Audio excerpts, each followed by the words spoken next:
Sebetulnya kita perlu membuat semacam lapangan kompetisi yang baik. Dalam artian pekerjaan di Indonesia terbatas. Tapi juga jangan sampai kita membatasi lapangan tersebut, ladang pekerjaan tersebut hanya untuk keluarga kita semata. Ruang persepsi. Selamat datang kembali di ruang persepsi dengan aku, Ivan. Hari ini saya akan membahas mengenai tema yang sedang populer, walaupun sebetulnya sudah beberapa hari yang lalu ya. Tema ini memenuhi media sosial kita tentang kabur aja dulu. Hashtag yang digunakan untuk menyatakan suatu keresahan terhadap negara. Mungkin kita akan pelan-pelan membahas ini supaya lebih detail dan kita mampu untuk mengkritisi, bukan hanya mengkritisi bagaimana hashtag ini terjadi, tapi mindset yang ada di balik itu semua.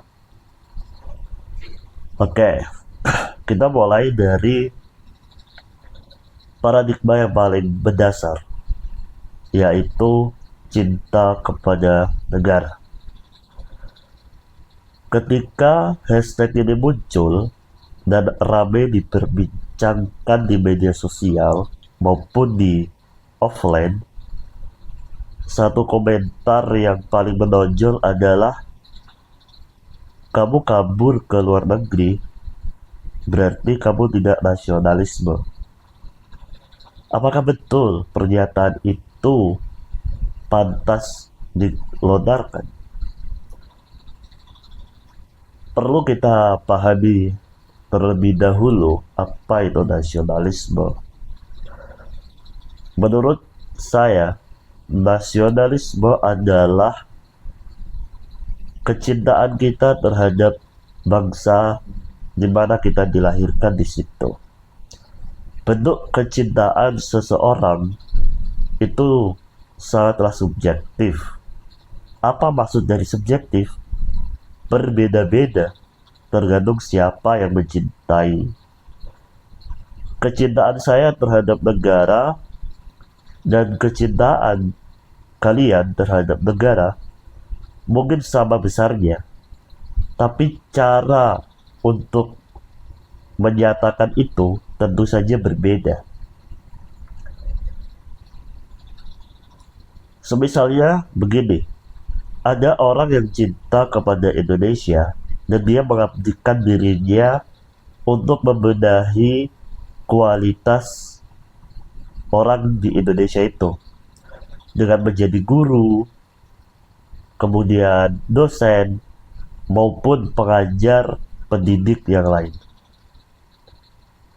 Fair, itu bagus.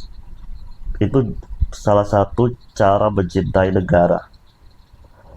Tapi ada juga yang mereka keluar negeri mencari ilmu di sana sekaligus menyebarkan tentang keindahan Indonesia, tentang power Indonesia, tentang kebudayaan Indonesia. Dan mereka juga melakukan hal-hal yang membuat negara ini bangga dan dipandang oleh dunia. Itu adalah salah satu sikap kecintaan terhadap negara dengan versi yang berbeda. Maka saat komentar itu dilontarkan untuk mengcounter hashtag kabur aja dulu, maka menjadi tidak relevan. Karena orang kalau sudah cinta, dimanapun dia berada, dia akan selalu menjunjung nama yang dia cintai itu. Itu dari nasionalisme. Kemudian Perlu gak sih kita untuk kabur aja dulu? Atau pertanyaan yang paling sederhana gini, perlu gak sih kita keluar dari Indonesia untuk saat ini, baik mencari pekerjaan maupun mencari ilmu pengetahuan? Jawaban ini sebetulnya sangat dinamis. Dalam artian perlu kita pahami, ketika kita sudah keluar dari negara Indonesia, maka kita menjadi warga dunia. Kalau bahasa yang paling sederhana, Indonesia adalah rumah kita, lingkungan di mana kita dilahirkan dan kita diajarkan tentang kehidupan dari kecil. Kemudian kita merantau ke kota lain, di mana kita nggak tahu sama sekali bagaimana mereka menghidupi diri, bagaimana kebudayaan mereka, bagaimana mereka makan, kemudian berbahasa, dan lain sebagainya. Perlu adaptasi, dan tidak semua orang mampu untuk melakukan itu. Tentu saja, bagi orang yang mampu untuk beradaptasi dan juga keluar dari rumahnya atau dari lingkungannya, dia akan mendapatkan tantangan yang luar biasa besar. Perlu diingat, ketika kita sudah berada di negara orang lain,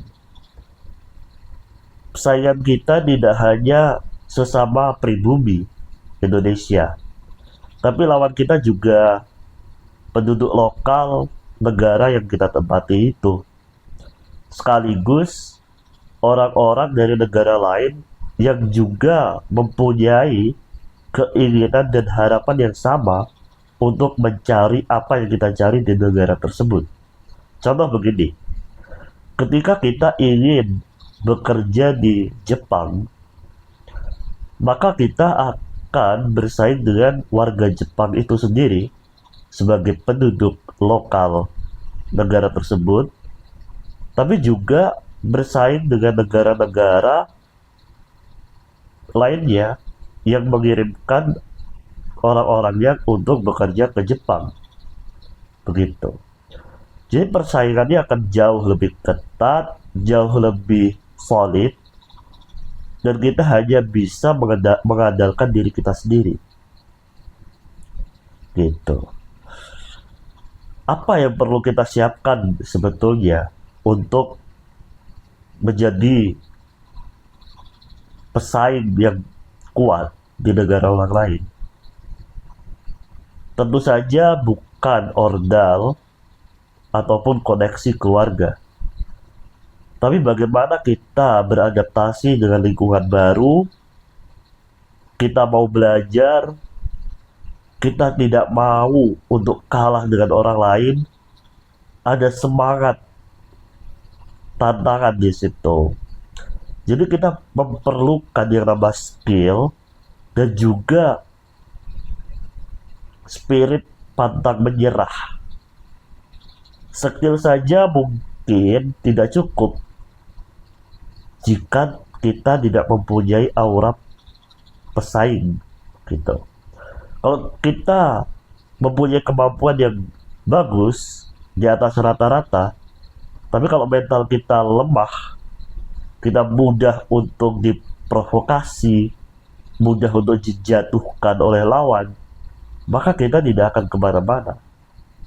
Dan seperti yang saya katakan di atas, bahwasannya saat kita telah keluar dari Indonesia, berarti kita keluar dari lingkungan yang nyaman menuju gelanggang yang sangat fluktuatif. Apapun bisa terjadi di situ. Kita bisa sukses, tapi kita juga bisa merugi. Begitu. Jadi kabur aja dulu ini tidaklah sesederhana yang kita bayangkan. Kita pergi dari Indonesia, terus kemudian mencari kehidupan di negara orang lain, selesai. Enggak begitu ceritanya.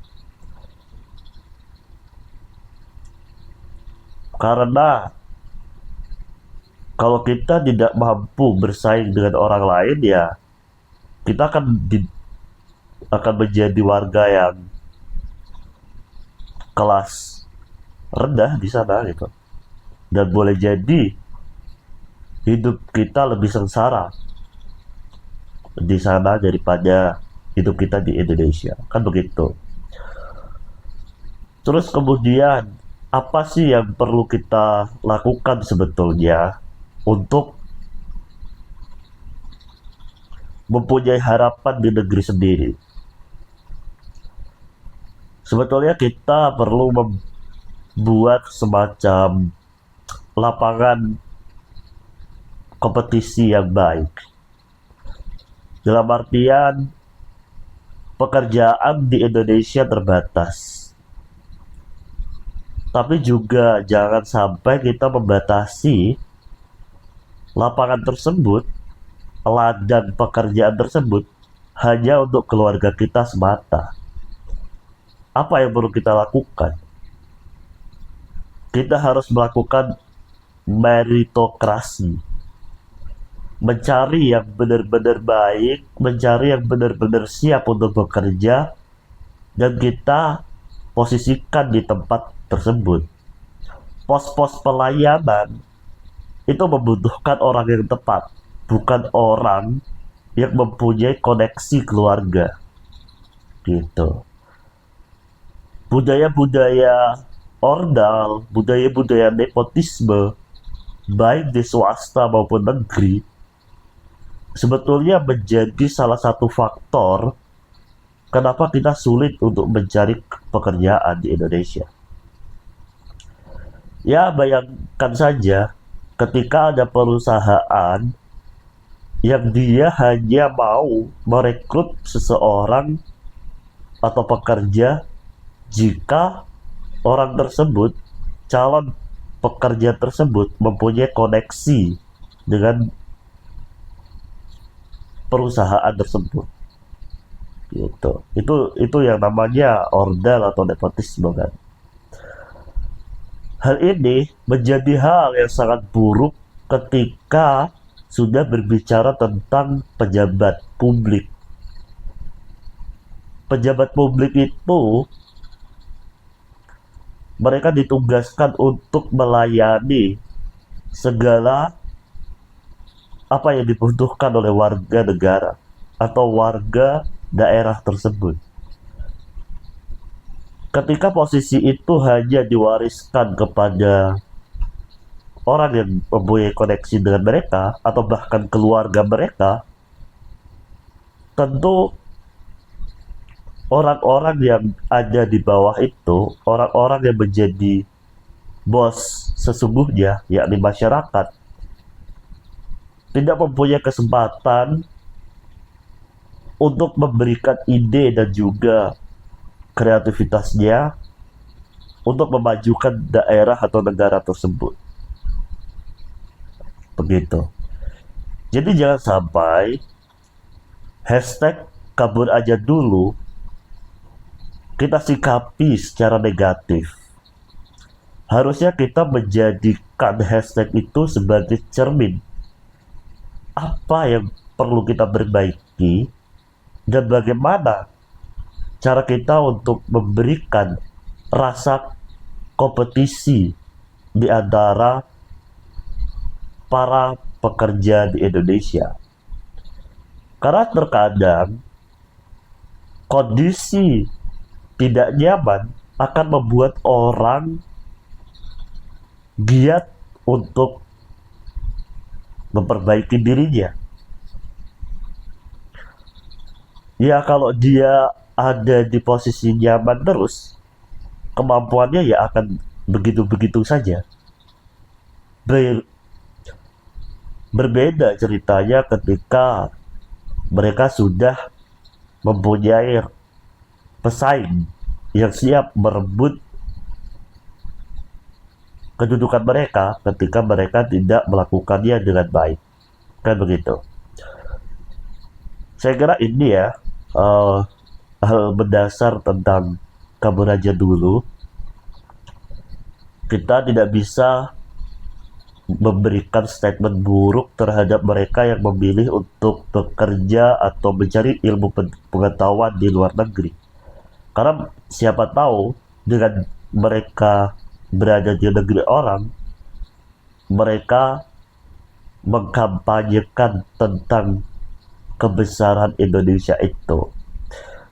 Kan Indonesia besar, Indonesia jaya, Indonesia megah, itu kan harusnya diucapkan oleh orang luar negeri, bukan orang kita sendiri.